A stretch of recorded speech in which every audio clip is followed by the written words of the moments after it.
بسم اللہ الرحمن الرحیم۔ ناظرین السلام علیکم، ہم آپ کا میزبان صابر شاکر وفاقی دارالحکومت اسلام آباد سے کچھ تازہ ترین اور اہم خبریں آپ کے لیے۔ اس وقت پاکستان کی سیاسی صورتحال پھنسی ہوئی ہے کہ عام انتخابات ہونے ہیں یا نہیں ہونے، پنجاب اسمبلی تحلیل ہوگی یا نہیں ہوگی، قومی اسمبلی میں آ کے پاکستان تحریک انصاف اپنا حصہ ڈالے گی یا پھر آئے گی اور واپس چلی جائے گی اور ریزائن کر دے گی۔ پاکستان تحریک انصاف ڈیمانڈ کر رہی ہے عام انتخابات کا، مسلسل کر رہی ہے، اور اس کی وجہ پاکستان تحریک انصاف یہ وجہ بتاتی ہے کہ اس کی وجہ کو اس کا اپنا مفاد نہیں ہے، بلکہ پاکستان کی جو اس وقت معاشی صورتحال ہے، سیکورٹی کی صورتحال ہے، وہ انتہائی دگرگوں ہے۔ اور اگر عام انتخابات نہیں ہوتے، جب تک عام انتخابات نہیں ہوں گے، پاکستان میں سیاسی استحکام نہیں آئے گا۔ معاشی استحکام کے لیے ضروری ہے کہ سیاسی استحکام آئے، اور سیاسی استحکام کے لیے ضروری ہے کہ ایک تگڑی حکومت آئے جو پاکستان کے عوام کی منتخب کردہ ہو، نہ کہ باجوہ صاحب کی تخلیق کردہ حکومت ہو۔ اس لیے یہ بحث پہلے بھی چلتی آ رہی ہے اور اب بھی چل رہی ہے۔ اب معاملات کس طرف جا رہے ہیں یہ ذرا ہم آپ سے ڈسکس کرتے ہیں، کیونکہ اب کاف لیگ کو پوائنٹ آف ڈیسیشن پہ وہ آ گئے ہیں، فیصلے کا وقت آ گیا ہے کہ اب ان کو فیصلہ کرنا ہے کہ کاف لیگ جو ہے وہ ایک کشتی میں سوار ہے یا دونوں کشتیوں میں سوار ہے، یا پھر تیسری کوئی کشتی بھی ہے جس میں وہ سواری کرنا چاہتی ہے۔ ان پہ اب انحصار ہے، کیونکہ کاف لیگ نے بھی، چودھری پرویز الہی صاحب نے بھی اب مشاورت شروع کر دی ہے کہ معاملہ سنجیدہ ہو گیا ہے۔ اس کی وجہ بظاہر جو پولیٹیکل سٹیٹمنٹس آ رہی ہیں اس میں تو کہا جا رہا ہے کہ جناب بالکل پاکستان مسلم لیگ کاف جو ہے وہ مکمل طور پہ عمران خان صاحب کے ساتھ کھڑی ہے، اور جو عمران خان صاحب کہیں گے وہی چودھری پرویز الہی صاحب کریں گے۔ وزیر اعلیٰ پنجاب جو ہیں مونس الہی بھی کہہ رہے ہیں اور پرویز الہی صاحب بھی کہہ رہے ہیں، لیکن در پردہ کچھ جوڑ توڑ بھی چل رہا ہے۔ چودھری شجاعت صاحب ایکٹیو ہوئے ہیں، زرداری صاحب ایکٹیو ہوئے ہیں، اور پھر پنجاب حکومت کو بچانے کے لیے، کیونکہ پنجاب اسمبلی اگر ڈیزالو ہو جاتی ہے تو اس کا مطلب ہے کہ پاکستان کا جو 55% جو ہے نمائندگی وہ ختم ہو جائے گی، یعنی کہ 55% پاکستان کے عوام جو ہیں وہ انتخابات چاہیں گے۔ مطلب یہ نکلتا ہے سادہ سا، اور اگر پنجاب اسمبلی تحلیل ہو جاتی ہے تو پھر پورے پنجاب کی صوبائی اسمبلی میں الیکشن کروانے پڑیں گے۔ پاکستان اس کے لیے بھی تیار، پاکستان تحریک انصاف اس کے لیے بھی تیار ہے کہ اگر صوبائی اسمبلی کے الیکشن ہونے ہیں تو کوئی مسئلہ نہیں ہے، صوبائی اسمبلی کے الیکشن ہو جائیں گے، ہم اس میں حصہ ڈال لیں گے اور وہ بھرپور طریقے سے لڑیں گے۔ اور اس کے بعد ان کا اگلا پلان ہے خیبر پختونخوا اسمبلی توڑنے کا۔ اب حتمی طور پہ جو نتائج جس پہ معاملہ جا رہے ہیں اور جو ہونے والا ہے وہ ذرا میں آپ کے سے ڈسکس کرتا ہوں، لیکن اس سے پہلے کچھ چیزیں آپ سے شیئر کرنا چاہتا ہوں کہ 2022 میں، یعنی کہ جب سے یہ رجیم چینج باجوہ صاحب نے ڈرائنگ روم میں بیٹھ کے جو فیصلے کیے، اس کے پاکستان پہ منفی اثرات کیا مرتب ہوئے، کتنے منفی اثرات مرتب ہوئے، یہ ذرا آپ کے ساتھ میں چیزیں کچھ شیئر کرتا ہوں۔ نمبر 1 تو آپ کو زر مبادلہ کے ذخائر کا تو معلوم ہے کہ 22 ارب ڈالر تھے، وہ کم ہو گئے ہیں، 6 ارب ڈالر رہ گئے ہیں، اور 6 ارب ڈالر بھی ہمارے نہیں ہیں، یہ چائنا اور سعودی عرب کے ہیں۔ یعنی زر مبادلہ کے ذخائر، ہمارا قومی خزانہ بالکل خالی ہے، تنخواہیں نہیں دی جا رہی سرکاری ملازمین کو۔ یہ آج جو ہے 14 دسمبر ہے، 14 دسمبر کے میں بھی بعض محکمے ایسے ہیں جن کو تنخواہیں نہیں ملی، سرکاری ملازمین جن کو کہ 1 اور 2 تاریخ کے ان کے اکاؤنٹس میں پیسے چلے جاتے تھے۔ یہ ہے سرکاری محکموں کا حال۔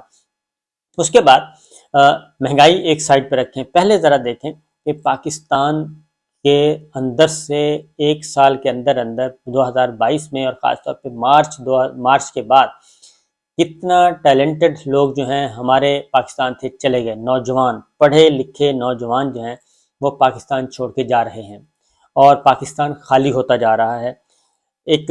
2022 میں یہ اب سرکاری اعداد و شمارے ہمارے نہیں ہیں، سال 2022 میں 7,65,000 پاکستانی جو ہیں پڑھے لکھے پاکستانی، آگے میں بریک اپ دوں گا اس کا، وہ اب حیران کن اعداد و شمار ہیں، اور 7,65,000 پاکستانی اب تک جا چکے ہیں۔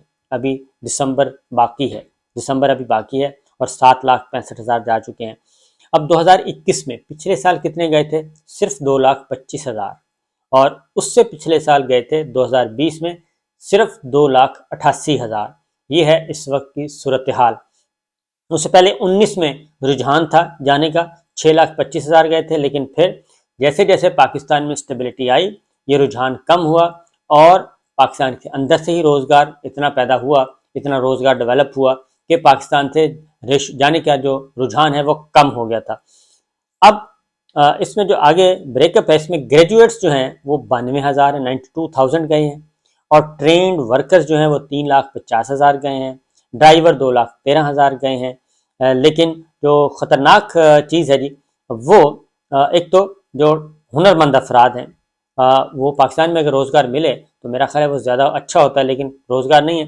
ٹیکنیشین 21,500 ہیں، اکاؤنٹ ایسوسیٹ انجینئرز 18,000 گئے ہیں، اور کمپیوٹر آپریٹرز 12,000 گئے ہیں، جبکہ ہائیلی سکلڈ لوگ جو ہیں ان کی تعداد زیادہ ہے، یعنی کہ ان کا ریشو جو ہے وہ کافی زیادہ ہے۔ اکاؤنٹنٹس 6,650، انجینئرز 5,534، ڈاکٹرز 2,500، اور کمپیوٹر سائنٹسٹ 2,000 چلے گئے ہیں باہر، اور ٹیچرز گئے ہیں 900۔ یہ ایک ہے، اور اس میں اب آگے جو بریک اپ ہے وہ سب سے زیادہ کہاں گئے؟ سعودی عرب 4,70,000 گئے ہیں، یو اے ای میں 1,19,000، Oman 77,000، Qatar 51,600، Malaysia 5,000، Romania 3,160، you کے میں 2,500 گئے ہیں، اور کویت میں 2,000 گئے ہیں، عراق میں 2,000 گئے ہیں، یو ایس اے میں 700 گئے ہیں، جاپان میں 815، Spain 677، China 602، Germany 497، South Sudan 478، اور اٹلی 292، ترکی 136۔ یہ لوگ گئے ہیں، اور سب سے زیادہ پنجاب سے گئے ہیں 4,24,000، اور کے پی سے 2,24,000، سندھ سے 54,000، اور اے جے کے سے 27,000، بلوچستان سے 7,000، اور اسلام آباد سے 6,000 پاکستانی پڑھے لکھے ہنرمند جو ہیں وہ جا چکے ہیں باہر۔ اب اس میں ایک اور چیز بھی ہے، ہمارے جو مڈل ایسٹ میں زیادہ جا رہے ہیں، اور جو اعداد و شمار ہیں امریکہ میں، انڈیا سے امریکہ میں گئے ہیں 1 لاکھ، ایک سال میں 1 لاکھ گئے ہیں، تقریباً ایک سال کی 1 لاکھ کی ایوریج آ رہی ہے، اور پاکستان میں پاکستانیوں کی یہ ایوریج ہے صرف 700۔ تو اس سے بھی آپ اندازہ کر سکتے ہیں کہ صورتحال کیا ہے۔ مہنگائی کی جو ہے اس انسرٹینٹی کی وجہ سے، غیر یقینی کی صورتحال کی وجہ سے جو مہنگائی ہے وہ بھی ایک سال کے اندر اندر کتنی بڑھی ہے وہ حیران کن ہے، اور وہ بھی خوفناک الارمنگ سچویشن ہے۔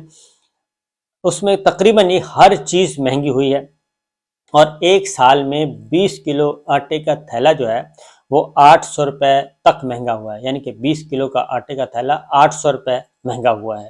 اگر وہ 1,000 کا تھا تو وہ 1,800 کا ہو گیا ہے۔ یہ ایک بتا رہا ہوں، 800 روپے صرف اضافہ ہوا ہے۔ اور چاول 40 روپے فی کلو مہنگے ہوئے ہیں۔ بیف یعنی کہ بڑا گوشت جو ہے وہ 100 روپے فی کلو مہنگا ہوا ہے۔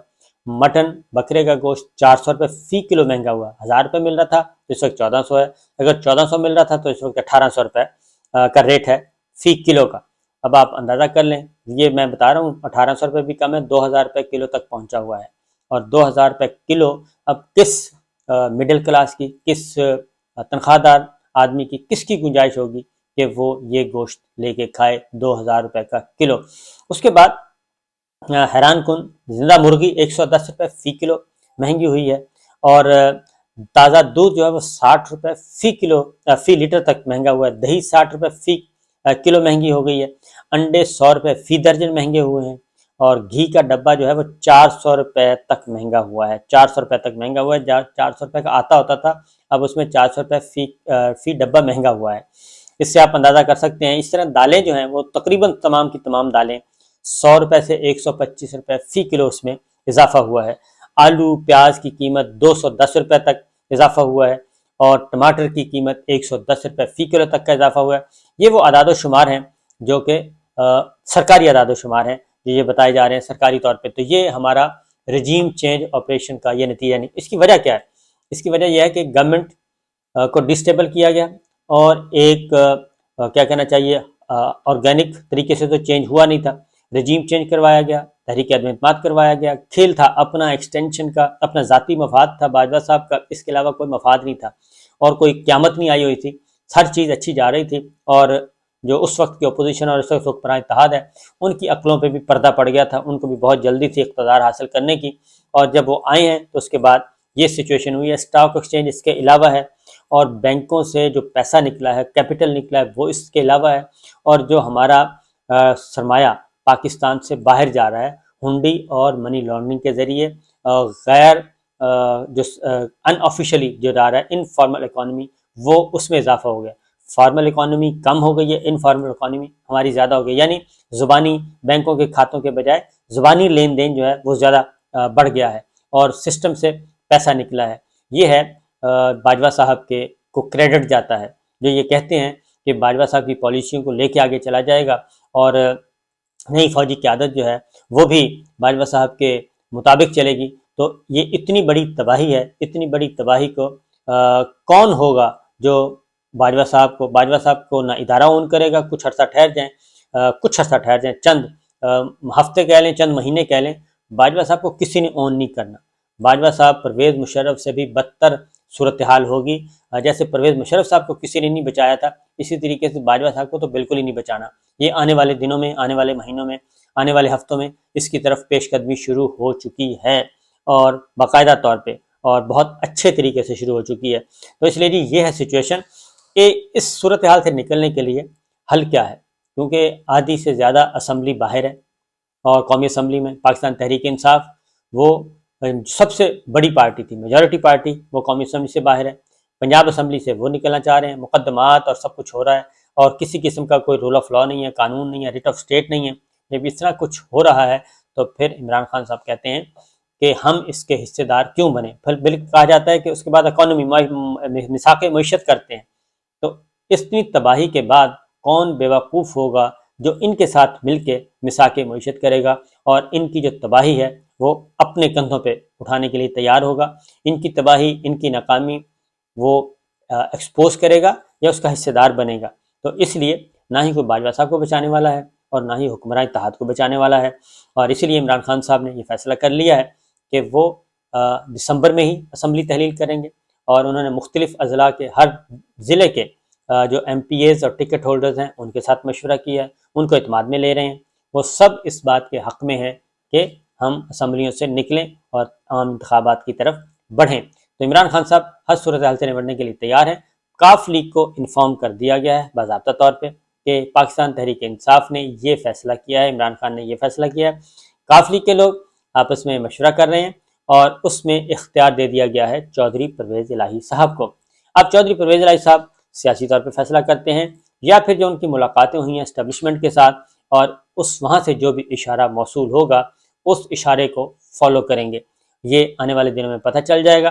لیکن جو آثار بتا رہے ہیں، جس طریقے سے کابینہ میں اضافہ کیا جا رہا ہے، وزرائے مملکت بنائے جا رہے ہیں، تقریباً سینچری مکمل ہو چکی ہے کابینہ کی، اور اگر یہ سب کچھ ہو رہا ہے، اور اسی طریقے سے پنجاب میں بھی اگر پنجاب اسمبلی تحلیل کرنی ہے چودھری پرویز الہی صاحب نے، تو وہاں پہ ہر روز مشیر مقرر کیے جا رہے ہیں، وزیر مقرر کیے جا رہے ہیں، عہدے حلف اٹھا رہے ہیں۔ تو اس کا مطلب یہ ہے کہ ان بٹوین کچھ حقیقت چھپی ہوئی ہے، جو کہ آئندہ چند دنوں میں واضح ہو جائے گی کہ حقیقت کیا ہے۔ اجازت دیجیے، اللہ حافظ۔